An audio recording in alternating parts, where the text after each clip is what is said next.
আপনার blockbuster hit সিনেমাগুলোর hero তাদের সম্পর্কে একটু মন্তব্য জানতে চাইবো।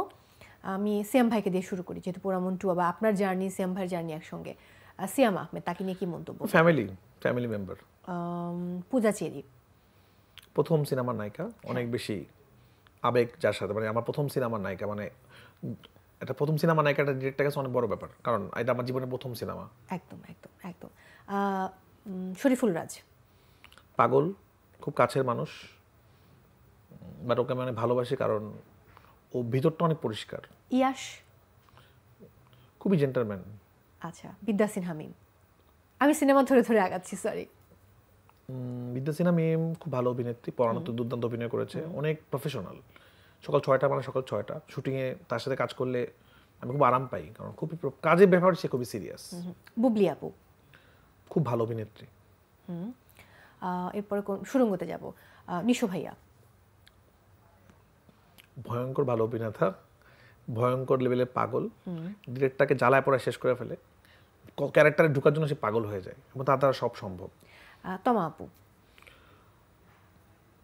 ম্যাজিক্যাল পারফরমেন্স যে করে, ওর পারফরমেন্স আমার কাছে ম্যাজিক মনে মাঝে মাঝে। খাঁচা ভিতর অচিন পাখি, সুরঙ্গর, এমনভাবে ও ইয়ে করে, মানে আমি একটা ব্রিফ দিই, ও এমন একটা ম্যাজিক্যাল কিছু একটা পারফর্ম করে ফেলে, আমি হতভম্ব হয়ে যাই আসলে। ওকে, ফজলুর রহমান বাবু, ওনার সম্বন্ধে কি কমেন্ট করব? মানে আমি আসলে অভিনয় শিল্পী নায়ক বলেছিলাম, বাট আমি সবার প্রসঙ্গটাই আমার ফজলুর রহমান বাবু আমার জীবনের অনেক বড় বড় কাজের সাথে ছিল। হ্যাঁ, তো উনি আমার গার্জিয়ান, আসলে গার্জিয়ান, আমার খুবই সম্মান করি ওনাকে।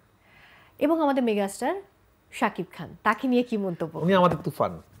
ওনাকে নিয়ে মন্তব্য করলে তো আসলে মন্তব্য শেষ করা যাবে না, কারণ রিসেন্টলি তো কাজ করলাম। আমি তো একটা জায়গায় বলছি, ওনার সাথে কাজ করে প্রেমে পড়ে গেছি। একটা মানুষ সকাল 6টার থেকে রাত 10টা পর্যন্ত শুটিং করলো, এত রোদের মধ্যে ব্লেজার পরে। হোটেলে যে আমি ঘুমাইতে যাচ্ছি, সে যাচ্ছে জিমে, সে জিম করছে 2 ঘন্টা, তারপর সে ঘুমাচ্ছে আবার পরের দিন সকাল 6টায়। শুটিংয়ের মধ্যেই গানে, আমাদের তো টাইট শিডিউল ছিল, শুটিংয়ের মধ্যে গানের রিহার্সাল করতেছে। কোনো রিহার্সাল ছাড়া কিন্তু আপনার দুষ্ট কোকিল উনি করেছে, কোনো রিহার্সাল ছাড়া উনি লাগে উড়াতরে করেছে, এত সুন্দর গান, এবং কিছু খাচ্ছিল না কারণ ওনাকে শুকাইতে হবে। আমার রেসপেক্ট বেড়ে গেছে ওনার প্রতি, যে ভাই উনি একবার শুটিংয়ে উফ পর্যন্ত বলে নাই। তো এত বড় একজন স্টার, এত বড় যে একজন সুপারস্টার, বা আমরা তাকে মেগাস্টার বলছি এখন, তাকে আর কি নাম বলে যায় না, কিন্তু তাকে আমি দেখেছি একটা ভালো কাজের জন্য কত কষ্ট করতে পারে। এবং আমার একটা বাজে স্বভাব আছে, আমি তো স্ক্রিপ্ট চেঞ্জ করে দিই ঠাস করে, ইনস্ট্যান্ট আমি স্ক্রিপ্ট চেঞ্জ করে দিচ্ছি, এবং সে এটা গ্রহণ করতেছে এবং সেই চ্যালেঞ্জটা নিচ্ছে। তো সাকিব ভাই আসলে তুফানে যেটা করেছে সেটা আসলে তাকে সেলুট করতে হবে। কি তার উপর, মানে আমরা তো খালি ভাবছি এটা করবো এটা করবো, সব প্রেশার তার উপর দিয়ে গেছে। আজকে অ্যাকশন, কালকে গান, নাচ, পরের দিন ড্রামা, এর পরের দিন আবার নাচ, এই যে প্রতিনিয়ত একটা প্রেশার, এবং আপনাকে ওনাকে শুটিং করতে করতে প্রায় 12 কেজি ওয়েট কমাইতে হয়েছে। এটা কিন্তু অনেক চ্যালেঞ্জ। মানে আমাদের প্ল্যান ছিল একটা পার্ট শ্যুট করবো আমরা, তুফানের পার্ট, একটা গ্যাপ দিব, তারপর শুকানোর পর শান্তর পার্ট।